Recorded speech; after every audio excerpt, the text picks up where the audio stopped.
Welcome to Loving Mexico.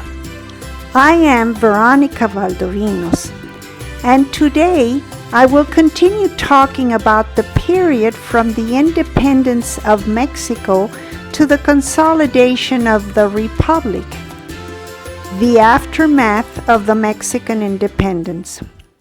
In our previous video, we talked about Iturbide being the first emperor of Mexico, and that after 9 months of his reign, he abdicated and fled to Italy, not being able to ever come back to Mexico. After the failure of the political monarchy experiment, the country was without an executive. When the Congress was reinstalled in power, they named the triumvirate, who exercised the executive supreme power. However, the provincial deputies and the army refused to obey them and demanded the election of a new Congress. The new Congress was installed in 1824, 6 months after Iturbide had fled. Their main goal was to maintain unity, so the country was given the name of Estados Unidos Mexicanos, Mexican United States. It was formed by 19 states, 4 territories, and 1 federal district. The official religion was Catholicism, and the government was divided into 3 powers: legislative, the main power; the executive remained in the hands of a president and a vice president, and the judicial power in the hands of the Supreme Court. The president would be elected through vote. After the election of the president and vice president, there was a lot of optimism, trusting that the new political regime would consolidate the country and bring progress, in total contrast with the true reality of the country, which was indebted, disorganized, and in dire need of international recognition and loans from abroad. Great Britain was very interested in the silver and the Mexican market, so they extended the recognition in 1826 and signed a treaty of commerce and friendship, thus giving us 2 loans, with predatory interest. But Great Britain was the only country capable of neutralizing the threat of Spain wanted to reconquer Mexico. The loans helped the first presidency to expel the Spanish from the fortress of San Juan de Ulúa in Veracruz, their last stronghold in Mexican territory. Unfortunately, Mexico was unable to pay the interest and lost the loans with a terrible debt in their hands. The long-awaited independence of commerce allowed Europeans and North Americans to arrive.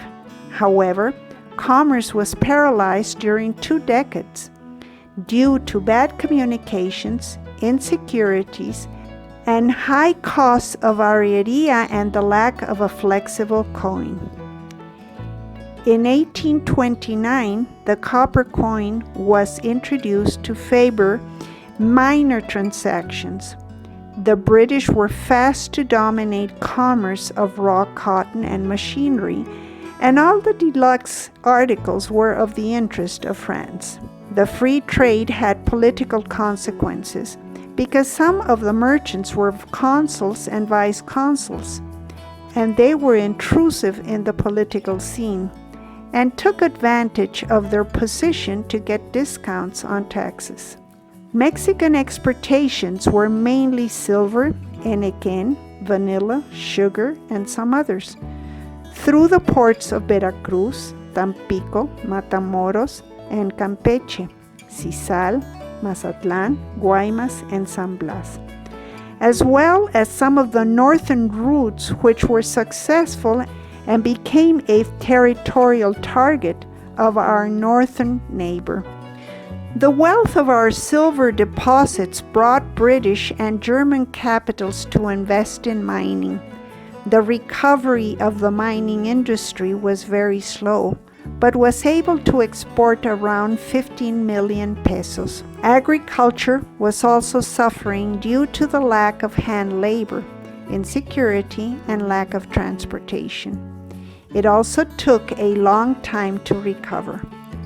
All the haciendas remained in Creole hands, and the owners diversified their enterprises to protect themselves from economical fluctuations. The dream of the construction of the railroad to improve communications was left behind because of lack of financing. Only 18 kilometers were built. The same condition happened with the merchant fleet. In the political scene, Mexico could not gain stability due to Masonic lodges, and the intervention of the military was putting peace at stake. By the end of the year 1829, there was a very tense atmosphere in Mexico, and the first election for the succession took place, but it was not successful. It was a time of lots of changes, mutinies, changes of presidents whose terms were fleeting. Some years before, a young brigadier was starting to appear in the political scene, Antonio López de Santana. His aim was to become president and decided to take advantage of the discomfort of all the different factions. He ran for president in 1832. And this triggered a very costly revolution that condemned the government to get loans from the church and to mortgage several properties belonging to the state, finally ending up being at the mercy of the usurers. Mexico had very difficult times after the independence. For many years they tried different forms of government, but the foreign interests, the personal interest of the people in government, always trying to be in power for their personal wealth, made it very difficult to consolidate the republic.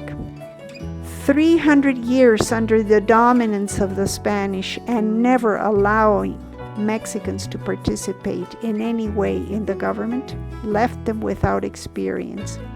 These were stumbling years to find the best way to really become a republic, a democracy.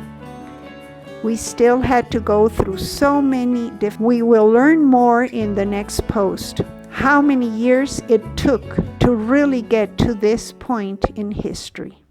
Loving Mexico thanks you for being with us today. Be sure to subscribe and leave a comment. Continue watching our videos and enjoy loving Mexico.